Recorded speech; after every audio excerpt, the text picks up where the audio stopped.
ভালোবাসা সস্তা জিনিস না। সপ্তাহে 2বার ডেটে গেলে বা 10বার আই লাভ ইউ বললেই ভালোবাসা হয় না। টাইমলাইনে প্রতিদিন পোস্ট করলেই ভালোবাসা প্রকাশ পায় না।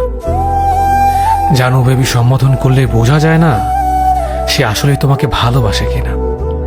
ভালোবাসতে কেয়ার লাগে, ভালোবাসতে শেয়ার লাগে। তোমাকে যে আসলেই ভালোবাসবে সে তার দিনের প্রতিটা মুহূর্তের কথা তোমাকে শেয়ার না করে পারবে না। তার ভিতরে খচখচ করতে থাকবে, কথাগুলো বলার জন্য সে উসপুস করতে থাকবে, সবকিছু না বলা পর্যন্ত, সবকিছু শেয়ার না করা পর্যন্ত সে একদম শান্তি পাবে না। তোমাকে যে আসলেই ভালোবাসবে সে তোমার দিনের প্রতিটা মুহূর্তে তোমার কেয়ার না করে পারবে না। সকালে ঘুম ভাঙতেই বালিশের নিচ থেকে মোবাইলটি হাতটা বের করে সে তোমার খোঁজ নেবে। ক্লাসের ফাঁকে, কাজের ফাঁকে হঠাৎ তোমার কথা মনে হবে, আচ্ছা সে কি করতেছে এখন। দুপুরে খাবারটা মুখে তোলার আগে সে জিজ্ঞেস করবে তুমি খেয়েছো কিনা।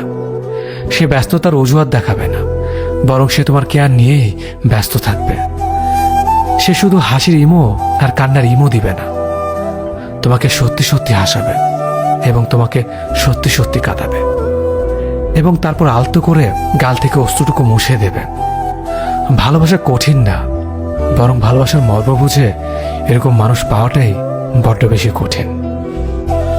টাকা পয়সা, গ্ল্যামার, হাজার হাজার ফ্যান ফলোয়ার্স থাকা মানুষটাও কখনো কখনো নিজেকে বড্ড অসহায় মনে করে। হারিয়ে ফেলার কষ্ট তার চোখেও হয়তো অশ্রু আনে। আসলে দিন শেষে ভালোবাসার কাছে আমরা সবাই পরাজিত। আমরা পুরো পৃথিবীর সাথে লড়াই করে টিকে থাকতে পারি। পুরো পৃথিবীর কাছে আমরা শক্তিশালী হলেও ভালোবাসার মানুষটার কাছে আমরা অতি দুর্বল। ভালোবাসা ব্যাপারটাই হয়তো দুর্বলতা। ভালোবাসি ব্যাপারটা না থাকলে হয়তো কোনো পিছুটান থাকতো না। থাকতো না কাউকে হারিয়ে ফেলার কষ্ট, থাকতো না কাউকে না পাওয়ার তীব্র আক্ষেপ।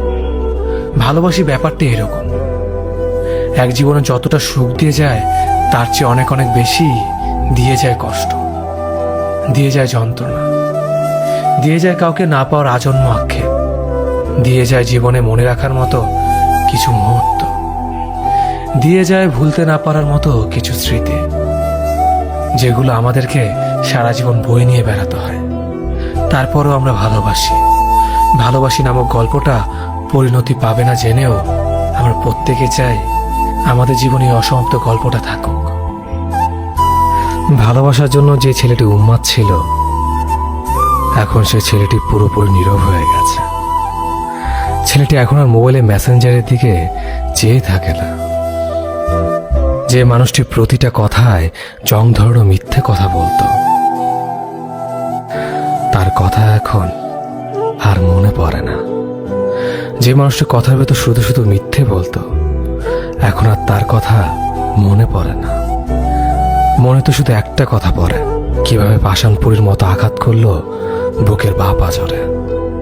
যেখানে ছেলেটির বিশ্বাসকে দুমড়ে মুচড়ে অবিশ্বাসে পরিণত করলো ছলনার মায়া জালে। প্রিয় যে বিশ্বাস ধরে রাখতে পারে না, সে কখনো বিশ্বাসের অর্থ বোঝে না। তার মাঝে নিজেকে জড়ানো মানেই ছাই হয়ে থাকা, পরবর্তীতে কিছুই মিলবে না। প্রিয় উন্মাতল করা সেদিনগুলো শুধু টাইম পাস ছিল। তাই তো আগুনে পোড়ানোর আগে ভাবেনি তার জন্য ছেলেটির বিশ্বাস অবিশ্বাসে পরিণত হবে। নানান বাহানায় আমরা দূরে চলে গিয়েছিলাম। তুমি একটা সময় আমাকে খুব চাইতে। সময়ের ব্যবধানে নিজেকে তোমার কাছে একদম সস্তা করে দিয়েছিলাম। মানুষ যেটা খুব করে চায় সেটা সে একবার পেয়ে গেলে তার প্রতি আকর্ষণ কমতে শুরু করে। এটা একটা শর্তের মতো, এটা সবার ক্ষেত্রেই হয়। কিন্তু তোমাকে একটা ব্যতিক্রম মানুষ ভেবেছে তুমি এমন করবে না, ঘুরে ফিরে করলে তাই। নিজের আত্মসম্মান যা নষ্ট হয়ে যায় সেটা সে আর ফিরিয়ে আনতে পারে না। তেমনি যে আমি তোমার মতো অকৃতজ্ঞ মানুষের দেখা পেয়ে গেছি, আমি আর অকৃতজ্ঞ হতে পারলাম না। নিজেকে তোমার প্রতি কৃতজ্ঞ মনে হয় এখন। আত্মসম্মান হারিয়ে কৃতজ্ঞতা স্বীকার করার মানসিকতা পেয়েছি। আমরা কিছু হারালে কিছু না কিছু ফিরে পাই। সুখ হারিয়ে দুঃখ পাওয়াটাও একটা অর্জন। কত শত মানুষ আছে একটু শান্তিতে কাঁদতেও পারে না। তাদের কষ্টটা ঠিক কোথায় তারা বুঝতেই পারে না। আমি সেদিক থেকে তোমার প্রতি কৃতজ্ঞ। এখন জানি, এখন বুঝি, বেশি সুখে থাকাটা আসলে মানুষের ধর্ম নয়। কাউকে ছেড়ে চলে যাওয়াটাও আমাদের ধর্ম নয়। তবু আমরা কাউকে না কাউকে ছেড়ে আসি, ভুলেই যাই এই একই মানুষটা আমিও হতে পারতাম। স্টেশনে প্রিয়জন ফেলে আসার যন্ত্রণা প্রিয়জনরাই বোঝে। তুমি বুঝলা না, এই ট্রেনও একদিন কোন এক স্টেশনে থামবে। সেখানে দেখা হবে, দেখা হতেই হবে। ট্রেনেরও ঘরে ফেরা লাগে। নিজে চাকরিবিহীন থাকার কারণে প্রেমিকা চলে গিয়ে পরিবারের পছন্দে বিয়ে করলে সে প্রতারক, আর নিজের বোন চাকরিবিহীন প্রেমিককে ছেড়ে পরিবারের পছন্দে বিয়ে করলে বাস্তববাদী। সুন্দর ছেলে অসুন্দর মেয়েকে বিয়ে করলে ভালোবাসা, আর সুন্দর মেয়ে অসুন্দর ছেলেকে বিয়ে করলে টাকার লোভ। কংগ্রাচুলেশন, আপনার মতো মানুষ শুধু মাস্ক ছাড়া কেন, একেবারে বস্ত্রহীন হয়ে থাকলেও আপনাদের জীবনও করোনা ভাইরাস ধরবে না। আপনাদের হিপোক্রাইসি দেখে করোনা ভাইরাসও লজ্জায় নিজেই মাস্ক পরে ঘুরবে। এ কথাগুলো শুধু তাদের জন্য যারা নিজের দোষ ঢাকতে প্রেমিকাকে নিলামে তুলে মানুষের সমালোচনার প্রার্থী বানানোর জন্য। নিজের পছন্দ অন্যের উপর চাপিয়ে দেওয়াটা অন্যায়, অথচ কিছু মানুষ এই বিষয়টা বুঝতেই চায় না। তারা ভাবে নিজের পছন্দটাই সেরা, অন্যজনের পছন্দ নিতান্তই তুচ্ছ একটা ব্যাপার। সবসময় নিজেকে প্রাধান্য না দিয়ে একটুখানি সময় পেলে অপরজনের মনের খবরটাও রাখুন। তার ভালো কিংবা মন্দ লাগার বিষয়গুলো একটু মূল্যায়ন করতে শিখুন। আপনার পছন্দ নীল, তার পছন্দ সাদা, দুজন মিলে নীল সাদার আকাশ হতে ক্ষতি কোথায়? কিন্তু আপনি যদি নীল এবং সাদা রঙের মাঝে শুধু নীল রংটাকেই শ্রেয় মনে করেন, আপনার এই একরোখা স্বভাবের কারণেই আপনার প্রিয় মানুষটি রোজ কতটা মানসিক অশান্তিতে ভুগছে তার একটু খেয়াল কি আপনি কখনো রেখেছেন?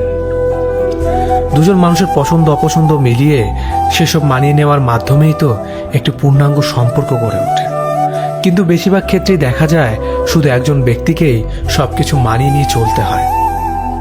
যেন মনে হয় দাঁতে দাঁত চেপে সবকিছু সহ্য করে সম্পর্কটা টিকিয়ে রাখার দায়িত্ব শুধুই একজনের।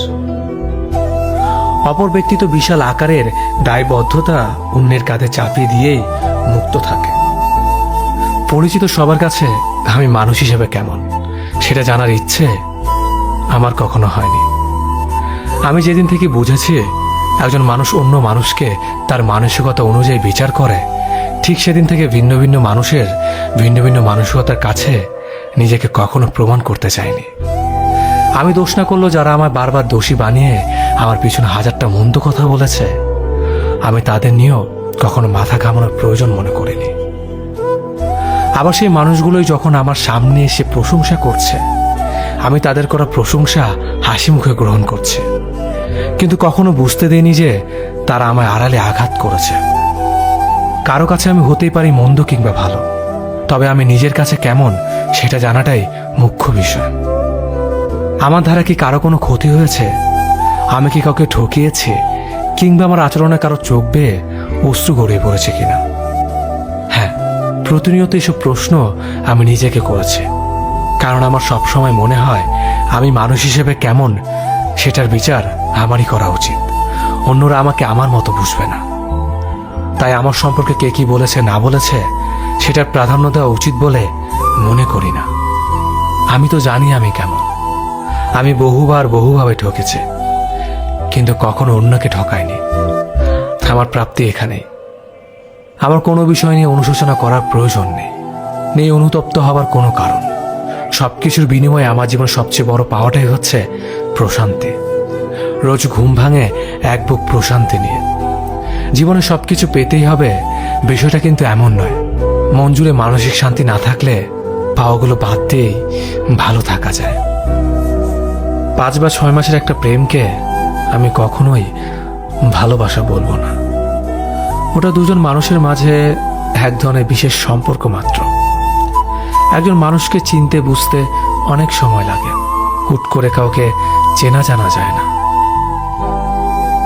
আর নতুন একটা সম্পর্কের প্রথম 3-4 মাস আপনি শুধু অপর মানুষটার ভালো দিকগুলো দেখতে পাবেন। সময় যত যাবে তার আসল দিকগুলো আস্তে আস্তে প্রকাশ পাবে, কারণ অভিনয় বেশি দিন করা যায় না। আর সম্পর্কের শুরুতেই যারা মনে করে সে অনেক ভালো, আমাকে অনেক ভালোবাসে, সে সবার থেকে আলাদা, কিছুদিন যেতেই সে বদলে গিয়েছে।